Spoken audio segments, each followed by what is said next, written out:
the issue of gender and your gender policy is a bit in the rearview mirror now, but then the Prime Minister brought it all back up. He was in Edmonton just a few days ago and really going after you, both while he was there at a news conference and online since.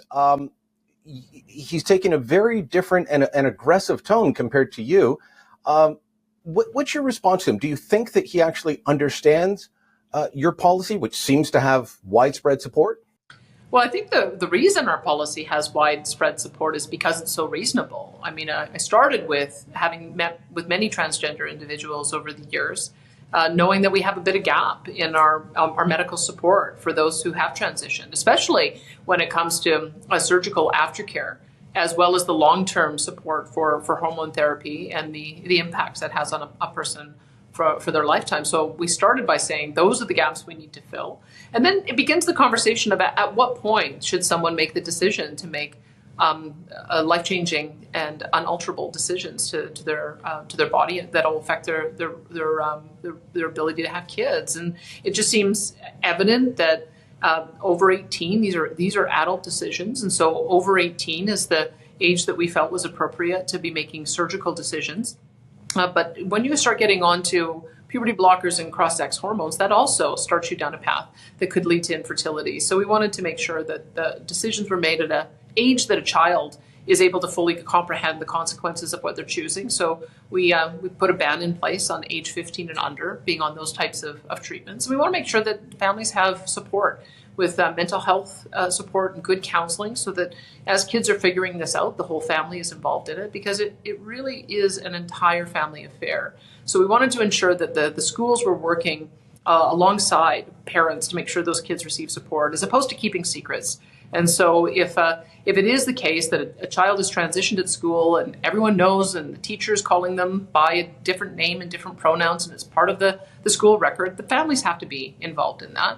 And then the final piece, of course, was on transgender athletes. So I think we've heard from many females born athletes how unfair they feel that it is to compete against somebody who was male born. And so we want to ensure everyone has an option to participate in sports.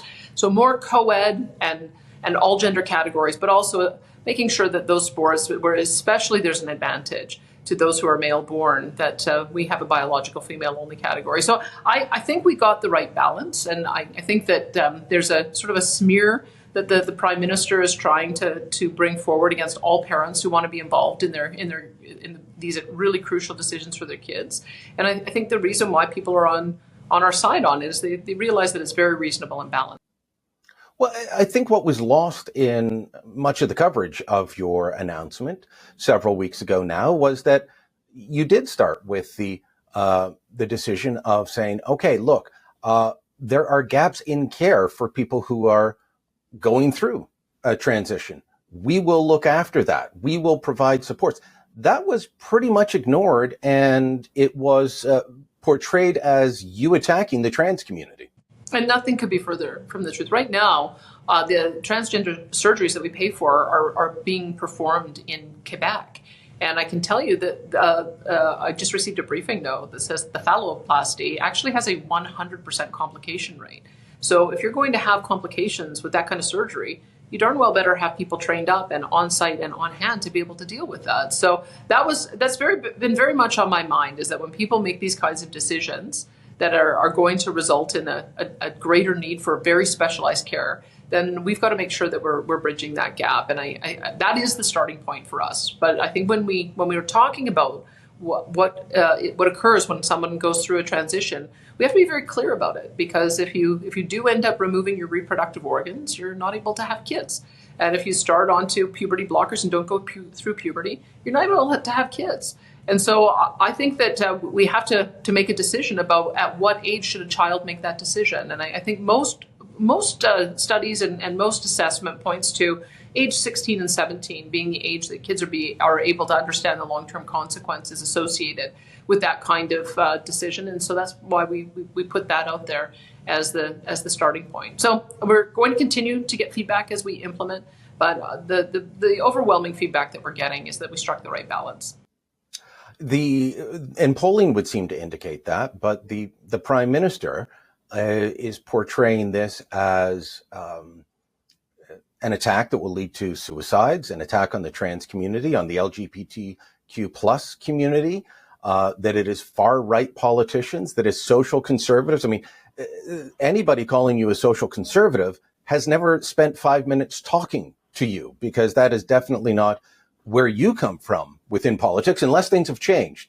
But as long as I've known you, that has not been something that I would ascribe to you. So how do you respond to the very personal and politicized attacks that you're facing, be it from the Prime Minister or from an awful lot in the media who don't seem to look at the issue, don't seem to look at the balance in your position, the polling, where people are at? They just, you've got the majority of people on your side, and yet you're the one constantly called controversial. Say that I hope that there's some good reporting done on the changing clinical practice around the world, because there have been other jurisdictions that took a look at this and realized that the process of diagnosing gender dysphoria needs more rigor.